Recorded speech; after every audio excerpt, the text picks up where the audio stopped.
Hi friends, അപ്പോൾ പുതിയൊരു വീഡിയോയിലോട്ട് എല്ലാവർക്കും സ്വാഗതം. അപ്പോൾ ഇന്ന് നമ്മളെ സൈറ്റിൽ സെൻസേർഡ് കോൺക്രീറ്റ് ആണ്. അപ്പോൾ സെൻസേർഡ് കോൺക്രീറ്റിന് മുമ്പ് എനിക്ക് പ്രധാനപ്പെട്ടൊരു കാര്യം നിങ്ങളിത് അറിഞ്ഞിരിക്കണം. നമ്മൾ ഷെയ്ഡ് അടിക്കുമ്പോൾ നമ്മൾ എന്തൊക്കെ ശ്രദ്ധിക്കണം എന്നുള്ള കാര്യം നമ്മൾ തീർച്ചയായിട്ടും അറിഞ്ഞിരിക്കേണ്ടതാണ്. അപ്പോൾ ഇത് സൈറ്റ് വരുന്നത് വർക്കലയാണ്. അപ്പോൾ വർക്കല നമ്മൾ ഫുൾ ഷട്ടറിങ്ങിൻ്റെ വർക്ക് കഴിഞ്ഞു. അപ്പോൾ ഇന്ന് സെൻസേർഡ് കോൺക്രീറ്റ് ചെയ്യാനുള്ള ഒരു തയ്യാറെടുപ്പാണ്. അപ്പോൾ നമ്മൾ മാക്സിമം നല്ല രീതിയിൽ ആണ് ഇവിടെ വർക്കുകൾ ചെയ്യുന്നുള്ളത്. അപ്പോൾ ഇവിടെ 8 ഇഞ്ച് ഭിത്തിയൊക്കെ 8 ഇഞ്ച് കെട്ടാണ്.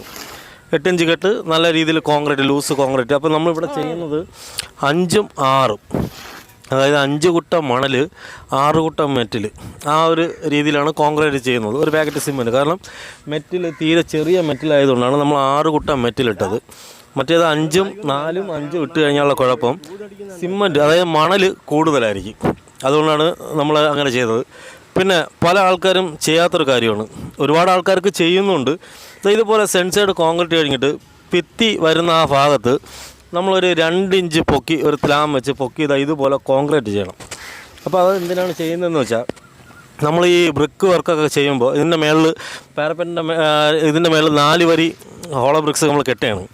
അപ്പോൾ ഈ മഴ പെയ്യുമ്പോൾ വെള്ളം ഈ കല്ലിൽ ഈർപ്പം പിടിക്കാതിരിക്കാൻ വേണ്ടിയാണ് നമ്മൾ ഇതുപോലെ ഒരു 2 ഇഞ്ച് പൊക്കി കംപ്ലീറ്റും ചെയ്യുന്നത്. പിന്നെ ഉള്ള കാര്യം എന്ന് വെച്ചാൽ വൈബ്രേറ്റ്. അപ്പോൾ സാധാരണ സെൻസേർഡ് കോൺക്രീറ്റിൽ വൈബ്രേറ്റ് ചെയ്യത്തില്ല, പക്ഷേ ഇവിടെ നമ്മൾ വൈബ്രേറ്റ് അടിക്കുന്നുണ്ട്. കാരണം വൈബ്രേറ്റ് അടിക്കുന്നത് എന്തുകൊണ്ടും നല്ലതാണ്. ഈ 8 ഇഞ്ച് വീതിയൊക്കെ കിടക്കുന്നതുകൊണ്ട് നല്ല ഫില്ലാവും, കോൺക്രീറ്റ് എല്ലായിടത്തും ഫില്ലാവും. പിന്നെ വരുന്നത് ചെയിൻ സ്റ്റെപ്പാണ്. അപ്പോൾ ചെയിൻ സ്റ്റെപ്പ് ചെയ്യുമ്പോൾ നമ്മൾ ഷട്ടറിങ് ചെയ്യുന്ന മുമ്പേ നമ്മൾ തന്നെ സ്റ്റെപ്പ് അളന്ന് എത്ര സ്റ്റെപ്പ് വരുന്നു ആ സ്റ്റെപ്പ് നമ്മൾ വരച്ച് ഭിത്തിയിൽ നമ്മൾ വരച്ചിട്ട് കൊടുത്തു കഴിഞ്ഞാൽ ഷട്ടറിങ്ങുകാർ അതുപോലെ ചെയ്യും. പിന്നെ ഇവിടെ വന്നിട്ടുള്ള ഒരു മിസ്റ്റേക്ക് എന്ന് പറയുന്നത് ഈ ഒരു പോർഷൻ കൊണ്ടോ ഇത്രയും ഗ്യാപ്പ്. അപ്പോൾ എന്തുകൊണ്ടാണ് ഇവർ ഷട്ടറിങ്കാർ ഇവിടെ ഇത്രയും മുറിച്ചടിച്ചതെന്ന് എനിക്കറിയത്തില്ല. കാരണം ഞങ്ങൾ പറഞ്ഞതാണ് ഫുള്ള് 4 സൈഡും കറങ്ങി ഷട്ടറിങ് ചെയ്യണം, സെൻസേർഡ് അടിക്കണം എന്ന് പറഞ്ഞതാണ്. പക്ഷേ ഇവിടെ ഇത്രയും മുറിച്ചടിച്ചു.